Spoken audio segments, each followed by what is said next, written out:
Hindi pumasok sa Senado kahapon si Senador Bato de la Rosa. Kasunod yan ang sinabi ni Ombudsman Jesus Crispin Remulla na may arrest warrant na raw ang International Criminal Court para sa dating PNP chief. May unang balita si Mav Gonzales. Nitong weekend, umugong ang usapang may warrant of arrest na ang International Criminal Court o ICC laban kay Senador Bato de la Rosa. Si Ombudsman Jesus Crispin Remulla ang nagsabi niyan sa isang panayam. Kung tatanungin niyo ako kung meron warrant, meron. Nasa telepono ko. I have a copy. Pero hindi pa yan, hindi siya official copy. Sa sesyon ng Senado, absent si de la Rosa. Ayon sa kanyang staff, walang pasabi ang senador kung bakit hindi pumasok. Hindi pa rin daw siya nakakausap ni Senate President Tito Soto na kumonsulta na sa mga legal expert ng Senado. Hindi ko pa natatanggap kung ano yung mga opinion nila. Ang mga nabanggit ko lang was yung opinion ko last time. During the time Senator De Lima, Senator Trillanes. Yun lang yung mga nabanggit ko ng mga positioning namin. Pero iginiit ni Soto na hindi pwedeng arestuhin sa loob ng Senate building ang sino mang senador. Lalo na pag nagsisesyon. Yun ang pinakabawal sa lahat, di ba? Habang nagsisesyon, may darating arestuhin yung senador. Hindi ko ipapayag.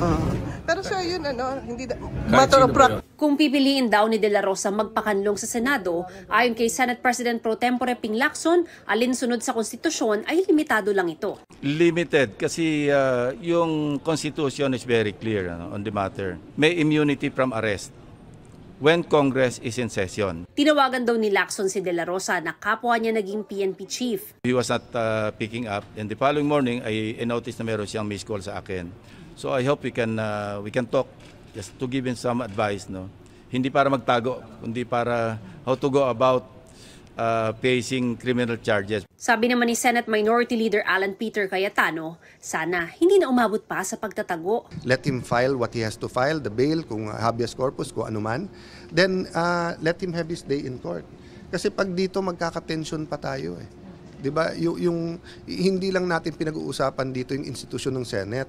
Mas importante pa sa Senate is our democracy. Dagdag ni Cayetano, dapat korte ang magdesisyon kung pwede bang ipaaresto sa bisa ng ICC warrant si De La Rosa. Hindi naman pwede kung sinong admin siya na lang kasi hindi na tayo rule of law nun. There has to be a final arbiter and if you look at the Philippine Constitution, iisa lang yan, yung korte. Paglilinaw ng Department of Justice, wala pa silang natatanggap na kopya ng sinasabing arrest warrant. We have not seen nor received any copy of this ICC warrant of arrest. Sakaling meron daw warrant ay susunod-an nila ang Justice Department. We will have to comply. One of the possible situations would be just determining the length of time when it would actually be implemented. Ayon sa DOJ, sa ilalim ng batas, dalawa ang opsyon nila para ipatupad ito. Ang surrender o pagsuko sa individual na inisyuhan ng warrant ng ICC at ang extradition. Ang extradition hindi raw agad-agad maipatutupad at dumadaan sa korte. Kabilang sa mga argumento kontra rito ay hindi naman bansa ang ICC para humiling ng extradition. Ayon sa DOJ, mas madali at mas maigsi raw kung surrender ang gagawin. Pero ang hakbang na ito, kino-question sa Supreme Court.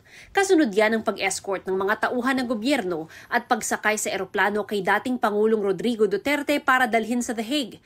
Isa si De La Rosa sa mga humiling sa Korte Suprema na ideklarang unconstitutional ang pakikipagtulungan ng gobyerno sa ICC, lalo't hindi na aniya miyembro ng ICC ang Pilipinas. Hihintayin daw ng DOJ ang desisyon ng korte. We want to be more circumspect in any action that we will be taking. Even if we may not be part of the ICC anymore, there is still that principle of reciprocity that governs between relations among nations and in fact, reciprocity and comity. Ito ang unang balita. Mav Gonzales para sa GMA Integrated News.